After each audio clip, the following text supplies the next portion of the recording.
OK, j'aimerais vous aider à comprendre comment votre ville établit son budget. Nous en entendons toujours parler et souvent cela peut sembler comme une toute autre langue. Avant de commencer, il y a des informations importantes que vous devez savoir. Les villes de l'Ontario, comme le Grand Sudbury, ne reçoivent que 9 de tous les impôts perçus, mais sont responsables de plus de 60 de l'infrastructure. Cette infrastructure s'use au fil du temps et doit être remplacée si on veut continuer à fournir le service. Commençons par voir ce que signifie le mot budget. Bref, c'est un résumé détaillé des entrées d'argent à la ville et comment cet argent est dépensé au cours d'une période de temps donnée.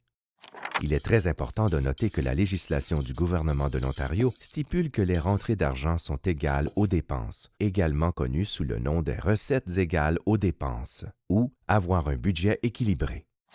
La ville du Grand Sudbury fournit plus de 60 services à ses habitants. Par conséquent, le conseil municipal et l'administration doivent toujours prendre des décisions difficiles pour assurer cet équilibre. Le budget comporte deux composantes principales pour ce qui est des dépenses. Les dépenses de fonctionnement visent les activités courantes de l'organisation, par exemple les salaires, les services publics, les fournitures, l'essence, les assurances, pour en nommer quelques-uns. Les dépenses en immobilisation visent tous les nouveaux investissements ou la remise en état des actifs sous le contrôle de la ville. Nous allons nous concentrer sur la façon dont la ville perçoit l'argent pour payer tous ses services. Pour chaque dollar que perçoit la ville, 46 cents provient de l'impôt foncier, 23 cents des subventions et 31 cents des frais d'utilisation et d'autres sources. Donc, nous avons appris ce qu'est un budget, comment les villes perçoivent l'argent et comment elles le dépensent. Maintenant, voyons comment ces pièces fonctionnent ensemble. L'argent entre sous forme d'impôts fonciers, de subventions et de frais d'utilisation.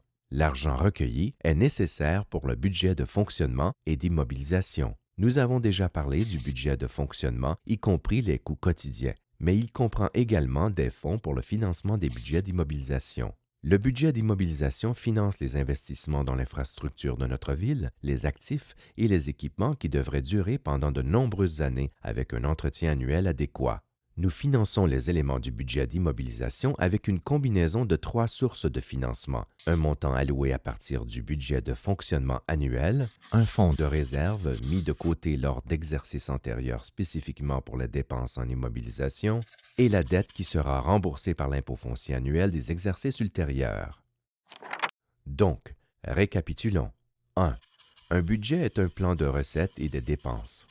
Le budget municipal comprend deux éléments de base, fonctionnement et immobilisation. 2.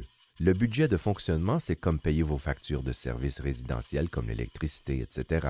Tout comme un ménage normal, les coûts de la ville peuvent faire l'objet de hausses inflationnistes. 3. Le budget d'immobilisation comprend vos principales dépenses, véhicules, maisons, rénovations, etc. 4. L'argent provient de trois sources, perception de l'impôt foncier, frais d'utilisation et subventions. 5.